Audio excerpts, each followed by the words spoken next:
All right, we are in the glass house on Thursday morning. We're looking at Mopars. This was a car I almost did for TV yesterday and might do for TV today. This is a 70 Barracuda. It's one of one built as equipped because this example is one of only 5 known to have the V1G Gator Grain roof on it. Factory 4-speed car, A33 track pack with a Dana 60, good paperwork, Galen Govier inspected.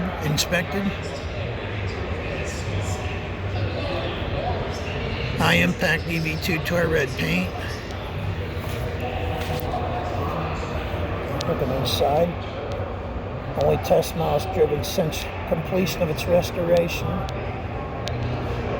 It's the only one known to exist with these options. It's getting very nice inside. Console, 4-speed, rally dash, and an AM8 track. See you later, alligator roof. Of course, those black hockey stick stripes. Now we're going to take a look later at some of the stuff that Vince Lindley brought in, but I think of the E-bodies here, this one could actually be a pretty big deal.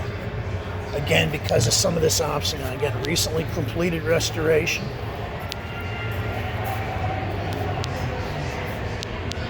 Broadcast sheet.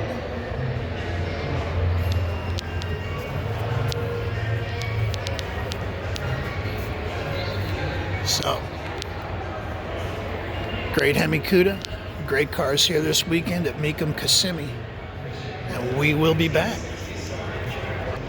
Here is another car from that Apex collection, and this was unique if you're into late model Camaros, because very few of these COPOs have come up for sale because so many of them did go to the racetrack. This is a very, very successful, popular race car.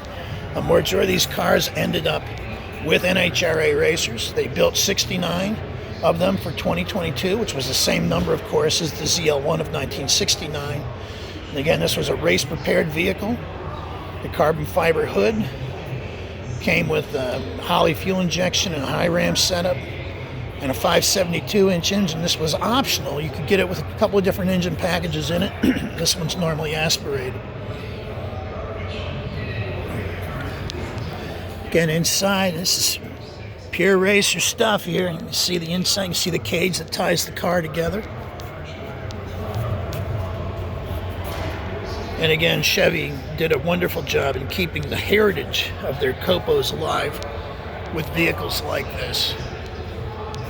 So, this is one that was never driven by a little old lady on Sunday, or frankly anybody on Sunday. This is one that's basically turnkey, and I would say brand new. It says never raced, in showroom new condition.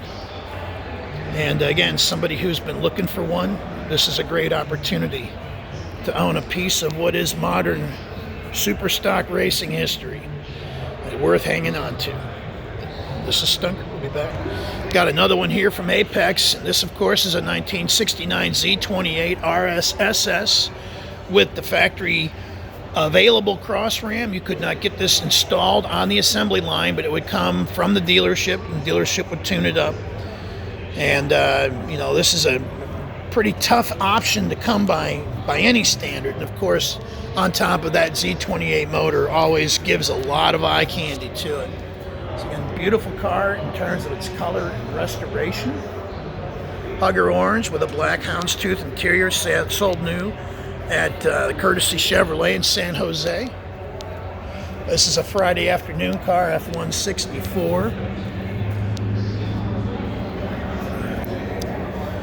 And again, beautiful inside. That RS interior, of course, gave you the deluxe. The RS package gave you the deluxe interior, the console with gauges associated with it, while the Z28 package gave you the spoilers.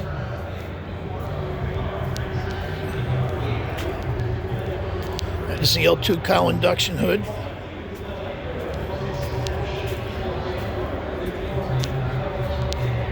And again, the Apex guys have got an incredible number of very, very nice cars here this weekend. So if you're into the Z cars, this is one for the ages right here. Very, very nice. Snake bit. Another one from Apex. This is a 2016 ACR Extreme. This is the Viper that was actually ready for track, and they called it the Extreme Aero Package because of these add-ons. You can see from this front spoiler, but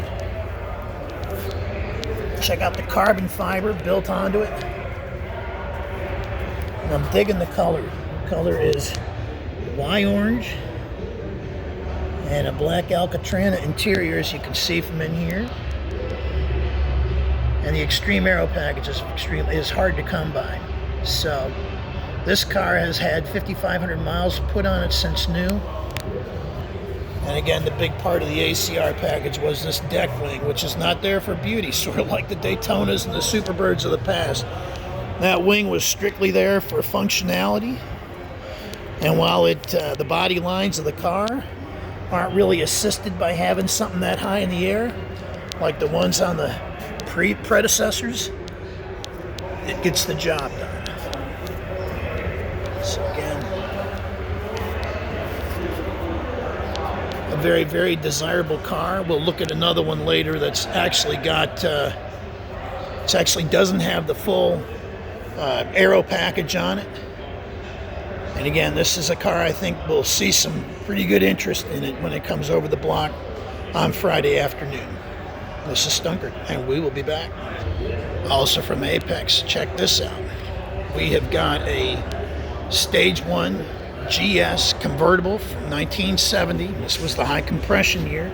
Sold new by Schott Buick Opel in Cincinnati, Ohio. Documented with the original window sticker, the build sheet, and GS historical certification. And GS expert Dave Kleiner did the restoration on this car, and it is stunning. Again, great white interior.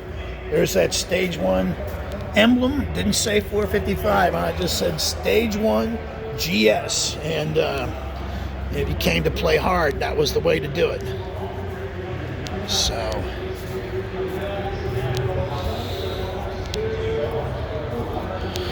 I'd have to say, with the pearlescent interior and that red paint, this might be one of the more stunning GS models in existence from the 1970 model year.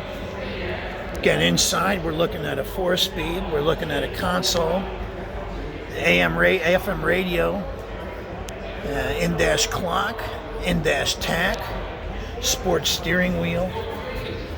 Again, that pearlescent color interior, and of course those scoops on the functional hood, which is sealed by those two black ovals there on the inside to give that engine fresh air. So the Buick 455, of course, is well known, again, for the issue with Muscle Car Review way back in the late 90s when they raced each other. The Hemi GTX wasn't as tuned up as it could have been, and the Buick ate its lunch. So, again, a car going over the block here. It's part of the Apex collection. Friday afternoon is lot F188. So if you're digging the Buicks, this is a great car.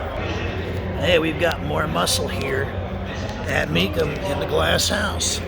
Looking at another car from the Apex collection. This is a 64 Belvedere, the 426 max wedge in it. This, of course, was early in the season. And looking at this car, I believe this is a steel nose vehicle. Yes, it is. There's no scoop. Has had headers added to it. Again, that max wedge, of course, would be superseded by the Hemi after the beginnings of 1964. But if you ordered one in late 63 through January or so of 64, you ended up getting the max wedge motor with it. It's a cross ram intake, push button automatic, owned and restored by Legendary Motor Car. Again, big enough back seat, you can take your mother-in-law for a screaming ride in it. There's the typewriter in the dash, that Plymouth emblem, or Plymouth center on the steering wheel for that year. Aftermarket tax been added to keep it safe and healthy.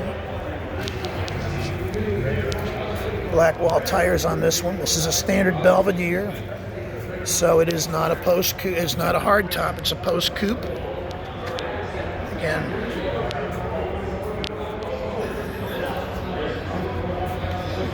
a beautiful vehicle by any stretch. Of course, in '64, if you ordered the race package, you would have gotten the aluminum front end with a car like this. Steel front end was for the street, and this was for taking names on a Saturday night. That guy with the small black Corvette and the good-looking girlfriend never knew where his money went. And this is Stunkard. We'll be back with another batch of these in a little bit.